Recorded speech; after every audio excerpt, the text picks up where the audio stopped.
Hi and welcome to part 4 of my favourite arcade ports on a Commodore 64, but this time we're doing things a little different.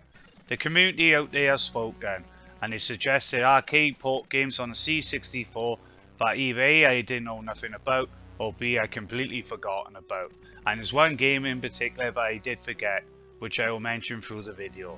So anyway, let's take a look at my favourite arcade ports, the community takeover part 4. Tapa, released in 1984 and published by US Gold. Now Tapa is a classic arcade game, originally produced by Bally Midway, and the C64 conversion is a great one. Very similar to the arcade, it's got all the music and the gameplay you want. Fantastic game.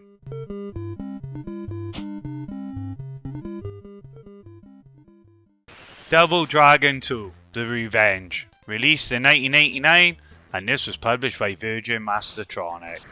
Now, I'm not a big fan of the original Double Dragon on the C64, but that's just my personal preference. But this second one's a lot better. It's got in-game music, it's got plenty more action in it, and it's a lot more fun to play. If you haven't played this version, you certainly need to try this one out.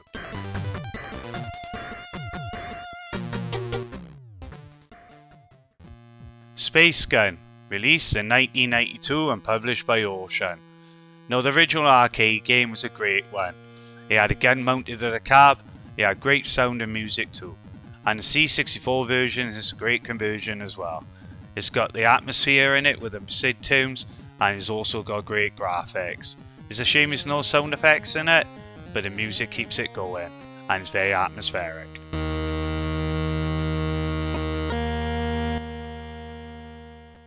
Marble Madness, released in 1986, and this was published by Electronic Arts. Now, Marble Madness, as you know, is an Atari Games classic. Very popular in the arcade, especially with the trackball. But obviously, that ain't available on C64. But it's still a great game. A little bit tougher to control, but yeah, I do like it. And on top of that as well, it's very unique for its time.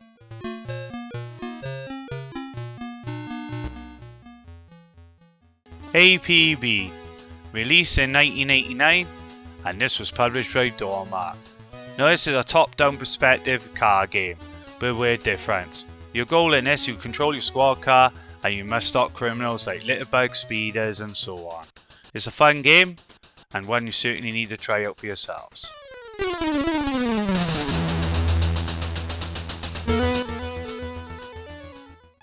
Wonder Boy in Monsterland, also known as Super Wonder Boy in Monsterland, and this was released in 1989 and published by Activision. Now, I haven't featured this one in my favourite arcade ports on the C64 because, to be honest with you, I never played it, because I only ever played the Amiga version. But after you guys and girls mentioned it in the comments, I decided to go back and take a look, and this is a great conversion from the arcade to the C64. It's got great music, and it's also got the great graphics with it as well. Plenty of fun in it, and great gameplay.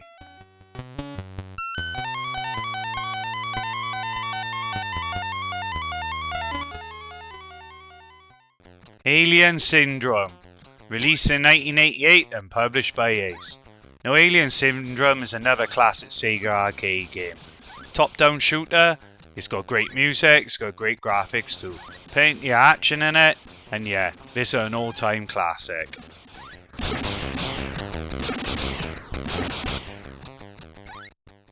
Space Aria, released in 1987 and published by Elite. Now, Space Aria, the arcade game, was unique because they even had mechanical versions of the game, which I never seen back then. But the C64 conversion, people seem to be split down the middle.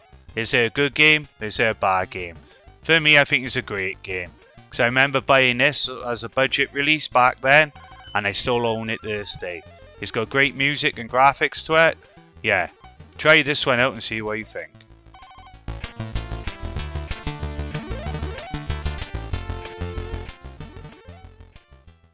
Super Off-Road, released in 1990 and published by Virgin Mastertronic. Now, Super Off-Road in the arcade is a classic, and the C64 conversion is a great one too. It's got great music, the graphics are great, and there's plenty of fun.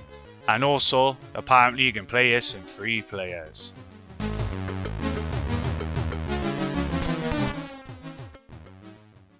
Forgotten Worlds, released in 1989 and published by US Gold. Now I'm a big Capcom fan, but this game completely went past me back then. I played it on the Amiga, but certainly haven't played it on C64. But the game itself is a great one. You can play up to 2 players, it's got great graphics, it's got great cutscenes. It does lack in-game music, unfortunately, but that aside, this is a great game. Smash TV, released in 1991 and published by Ocean. Now, Smash TV in the arcade was massive back then, and the C64 conversion is a great one. It does lack 2 players, but that aside, you've got great music, you've got great graphics. This is a fun top-down shooter. The Ninja Warriors, released in 1989, and this was published by Virgin Mastertronic. Now, the Ninja Warrior series was very popular in the arcade back in the day. So when you got the C64 conversion, it was a game I had to play. And it's a great game too. It does lack 2-player action, but that aside, if you like your Shinobi platformer games and so on, this is certainly a game you need to try for yourselves.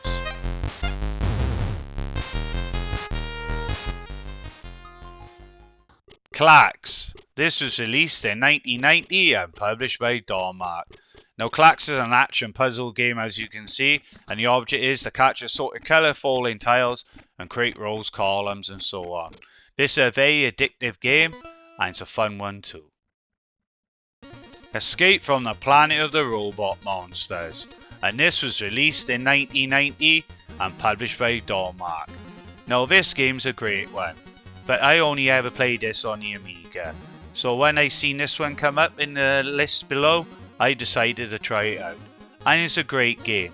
The monochrome graphics might not be for everyone on C64, but it's certainly fun to play and got great music too.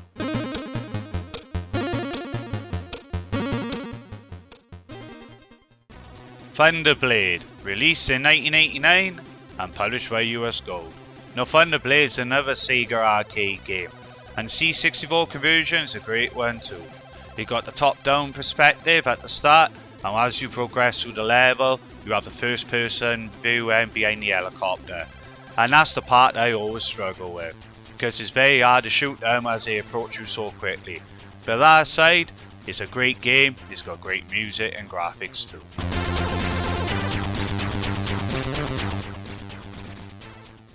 Next, I got 2 games to show you with the same name. It's Zaxxon, released in 1984. The first one up is the Sega produced one. Now, this version was only ever released on cartridge, but as you can see, the graphics themselves are more true to the arcade. But the only issue I got with this game is it's a lot slower and very glitchy. But then we move on to Zaxxon, the Snap software version. Now, this version was released on tape and disc. As you can see, the graphics are more toned down, but other than that, the game runs a lot quicker, it's got great music too, and certainly more fun to play, and a more popular choice out of the two.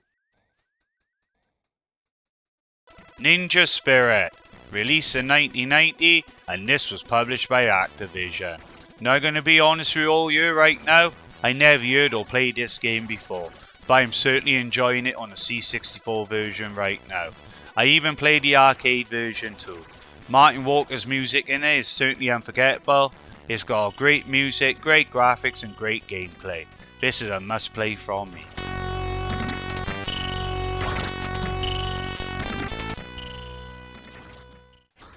And now for the game I completely forgotten about. It's Silkworm, released in 1989 and this was published by Sales Curve. Now, the only reason I completely forgotten about this, because I have played it, is because back then I didn't play it on the C64, because I was wrapped up in the Commodore Amiga version. But with Barry Leach's intro music, with great gameplay, graphics, this game is certainly true to the arcade version. What a game it is, it'd be hard to believe to say if you haven't played it, but if you haven't, you certainly need to fire this one up.